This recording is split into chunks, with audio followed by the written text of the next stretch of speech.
Wisconsin football. See what happens next. CWAC and News Talk 1130 WISN are giving you a chance to fly away to Vegas to the iHeartRadio Music Festival. Register now at newstalk1130.com.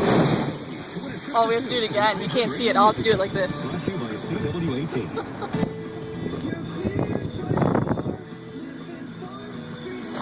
You know, my third time's always good anyway.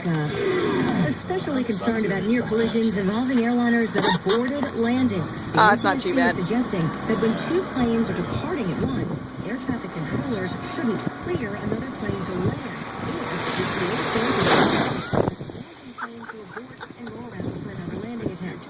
Yeah, we should do it again. Scenario is 5 near collisions in Vegas, New York, and Charlotte. 4 of them just last year, including one incident when a Spirit Should we get it from the driver's side? and a Cessna light jet came within 1,000 feet of each other before the smaller plane veered away. The call to modify procedures comes in a letter to the agency.